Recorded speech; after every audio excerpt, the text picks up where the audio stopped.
ಇಲ್ಲಿ 5 ವರ್ಷದಿಂದ ಊಟ ಕೊಡ್ತಾ ಇದ್ದಾರೆ ಡಾಕ್ಟರ್ ಬಿ ಗಿರೀಶ್ ಅಂತೇಳಿ.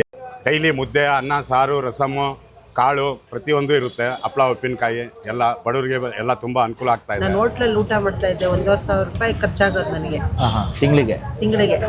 ಇವಾಗ ಇಲ್ಲಿ ಕೆಲಸದ ಮನೆಯವ್ರು ಯಾರೋ ಊಟ ಕೊಡಲ್ಲ. ಕೆಲಸ ಕರೆಕ್ಟಾಗಿ ಮುಗಿಸ್ಕೊಂಡು ಇಲ್ಲಿ ಬರ್ತೀವಿ ಊಟ ಮಾಡೋದಕ್ಕೆ. ಒಂದು 2 ವರ್ಷದಿಂದನೂ ಇಲ್ಲೇ ಊಟ ಮಾಡ್ತಾ ಇದ್ದೀನಿ ನಾನು. ಇದು ಅನ್ನದಾನ ಅಂತ ಮಾಡ್ತಾ ಇಲ್ಲ, ಕೃಷ್ಣನ್ ಪ್ರಸಾದ ಅಂದ್ಬಿಟ್ಟು ಗಿರೀಶಣ್ಣ ಮಾಡಿಸ್ತಾ ಇರೋದು. ಸಾಯ್ಬೇಕಾದವನು ಬದುಕಿದ್ದೀನಿ.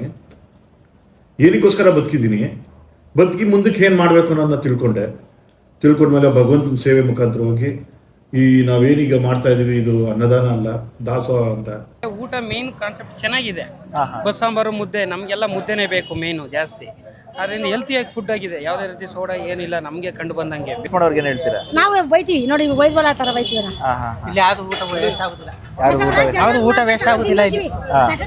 ಟೇಸ್ಟ್ ಐತೆ ಊಟ, ಮನೆ ತರ ಟೇಸ್ಟ್ ಐತೆ ಊಟ, ಏನು ವೇಸ್ಟ್ ಆಗುದಿಲ್ಲ.